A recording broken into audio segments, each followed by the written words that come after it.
Good afternoon. Today is week 6 of track, and we're talking about working with buyers. Last week we talked about working with sellers. So this week we're going to talk about working with buyers. So each week, like we have been doing, is that we have a weekly challenge. This week's challenge is to practice your buyer consultation with a friend, a family member, the mirror in the bathroom. Um, Now apparently you can even have a conversation with ChatGPT. So think about that. You can give that a shot. But that's your weekly challenge is to practice your buyer consultation meeting presentation with someone or a mirror or ChatGPT, like I said. So this week we're talking about working with buyers and do you need to, one, have a consultation, two, do you need to have a presentation put together? Answer to both of those questions is absolutely yes. So very similar to how you work with sellers will be the same way that you work with buyers. One of the principles that the locker room kind of went over this week was the keep it the KISS principle, which is not keep it simple, stupid. It's the acronym is K stands for what are you going to keep doing? I is what do you plan on being more intentional about? The first S is what are you going to start doing? And the second S is what are you going to stop doing? So you're wondering why I kind of bring this up about your buyer presentation, your buyer consultation, is that we always want to make sure that we kind of do a pulse on what we're doing on a day-to-day basis, weekly basis. And the KISS principle is a great way to do it. So we're just inserting a slight reminder in here to uh, kiss it, if you will, on a regular basis. So why do we do a buyer consultation? Really, the first premise is that you want to make a first impression with your buyers. Your buyers might be talking to other agents, and you want to make sure that you stand out as the leading authority in real estate in the area that they are looking for, the type of home that they're looking for, and why you are going to be the best person to work with. And why would you both be a good fit for each other? When you in your consultation, one of the things you also want to find out is their motivation, right? What is their motivation to buy? Is it an urgent need? Are they relocating? Do they need to find something right away? Or maybe their family is growing and they have one child, one is on the way, they're in a 3 bedroom. They'd like to have a fourth bedroom, but they may be a couple months out. So really understanding what their motivation to buy is going to be and really digging deeper to understand their big why. Why are they looking to make a move?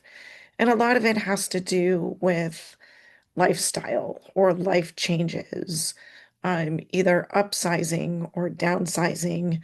Maybe you want to change neighborhoods due to school districts or closer to family or farther away from family. That could be too.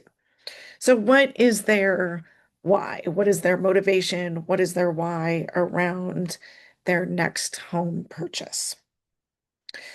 So, in the locker room, there is a needs analysis sheet.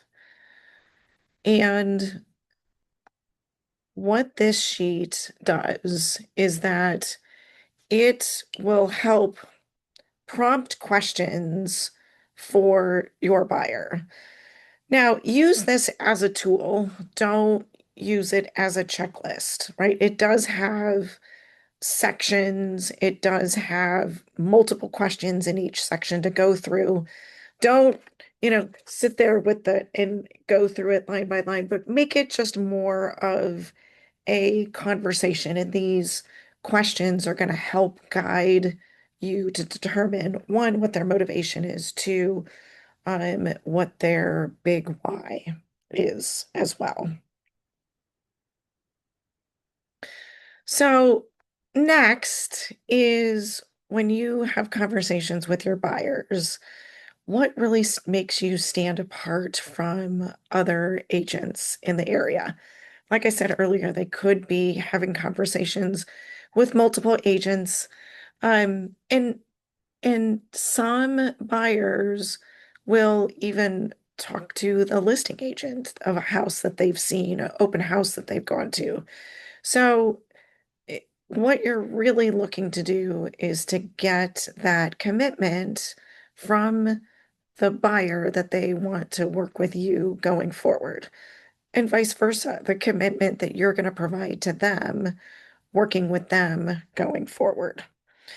So, one of the things that you need to do is to understand one, what your unique value proposition is, and two, how to communicate that properly to your buyers or your potential buyer clients. So we have an exercise. If you did watch the videos in the locker room, this is going to be a quick summary of the same exercise. But really putting together, this exercise is putting together your value proposition. So the first question is the first exercise is to write down 10, 8 to 10 words of words that you would use to describe yourself. So think back to grade school days. These are adjectives, right? So these are going to be words that you're going to use to describe yourself.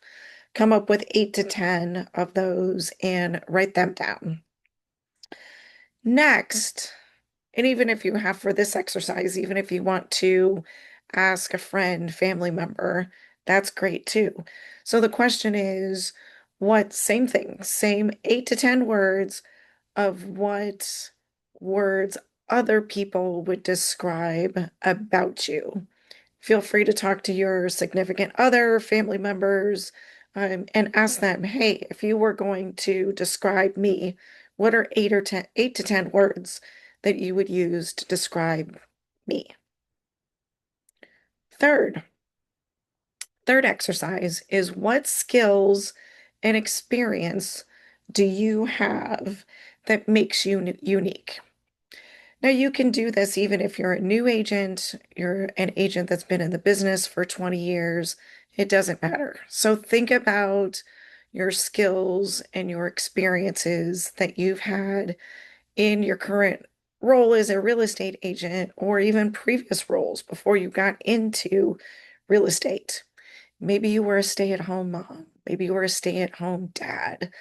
Think about all of the things that you had to do in your skills and abilities that would describe your strengths. You're going to take all of those words, the words that you describe yourself, the words that others describe you, and your skills and your abilities, and you're going to put this into a paragraph.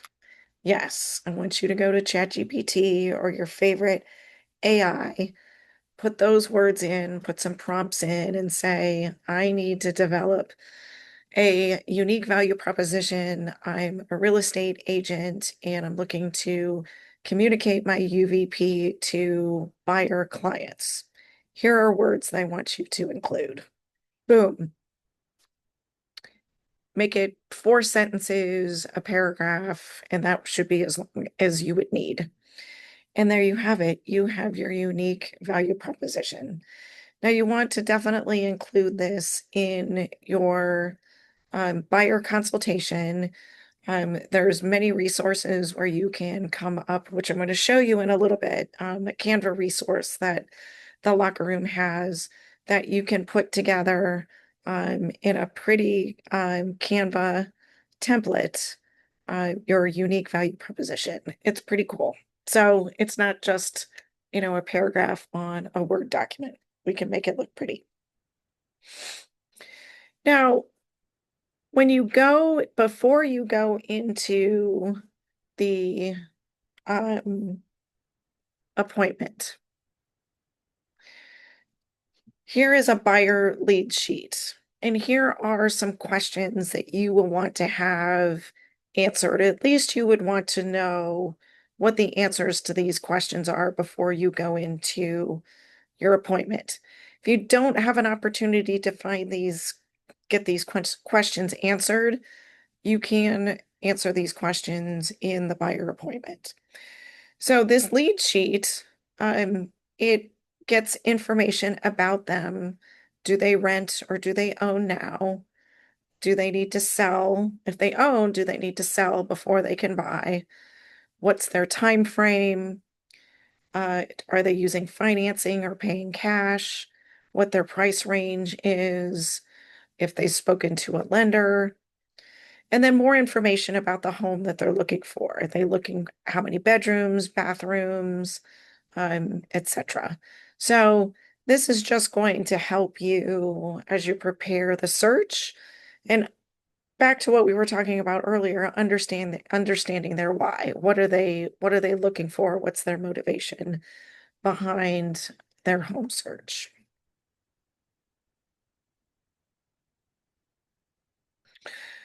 What to say in the buyer's appointment.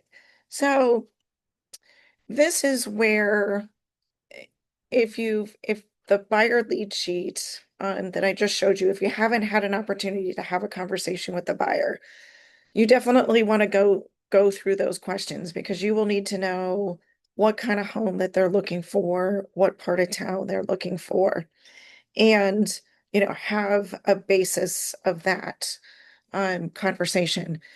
The next piece of the conversation is let's categorize some features of the home and put them into three categories. So the first category would be what must they absolutely have? So it might be number of bedrooms, or they want a pool, or they don't want a pool. But 3 to 5 must-have things that are needed in the home. Second, that middle category. So a few things, not as many, maybe just 3 items that if the home has it, it's great. If it's not that big of a deal. So, kind of a few features of the home that maybe they don't really have a too strong of an opinion about, but if it's there, great. If it's not there, great. So just, a few of those things. And then the last category is absolutely not.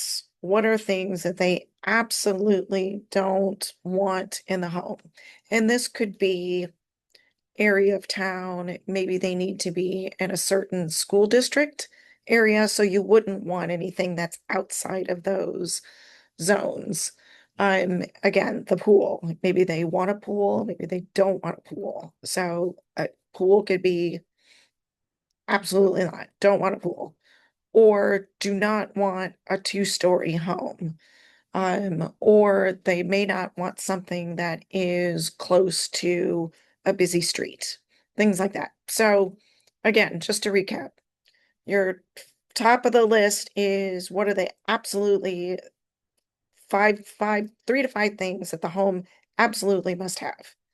Middle category, could take it, could leave it. And then the bottom category is do not want at all in home.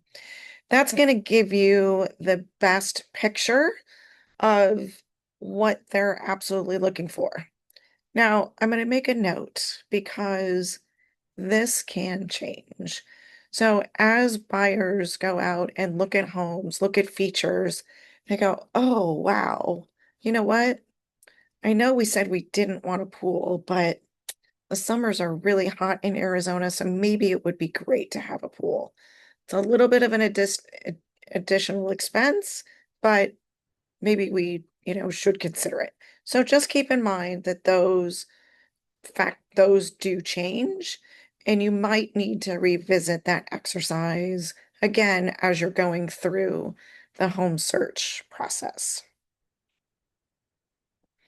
So, how do you ask for a buyer's agreement? It's now because of the settlement in August of 2024, it's now mandatory that all buyers enter an employment agreement with their real estate agent. So, how do you ask for the business? Here are some prompting questions that you can ask. Do you feel comfortable with me helping you find your dream home? Are you ready to work together to find your next property? You can also go through the scripts booklet that the locker room provides and get some additional scripting. But you, as the agent, need to make a decision. Are you ready to work with these buyers to help them find their next home, but also vice versa? And then you're also going to want to have a conversation about compensation, how that works.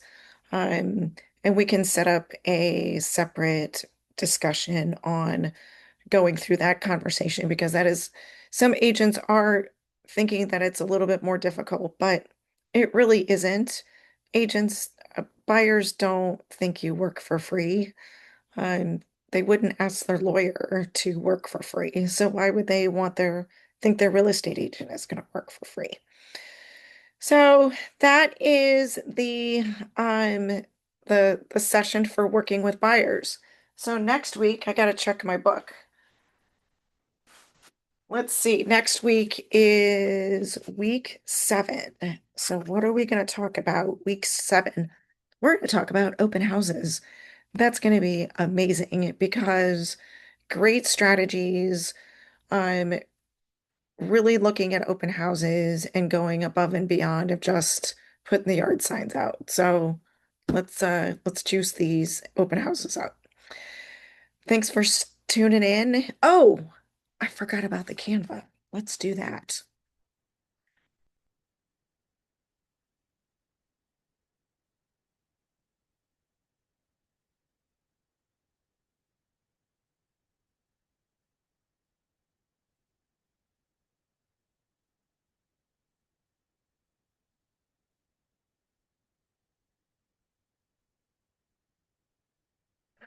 Oh no, I might have lost it. Let me look for it.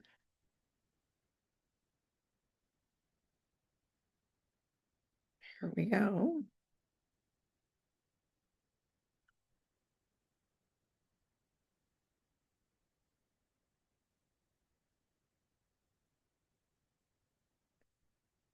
Here we go. Okay, so here is the Canva template. So we're just going to launch it.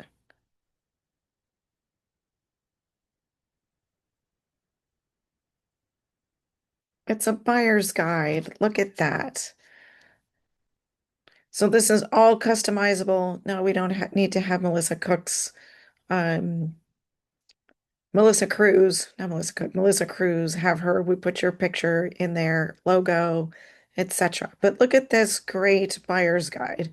It's in Canva. It's completely customizable. Um, if you wanted to change the pictures, you can change the pictures. But this is your value proposition right here. So we could put a photo in here, your value proposition that you put together with the exercise.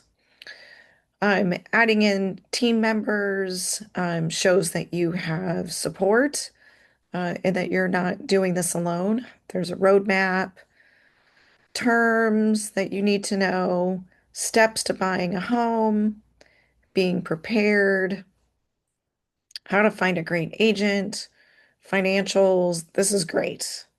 This is absolutely beautiful. So, I will send a link to the team for the summary of today's recording. And that is all for today. Have a good night.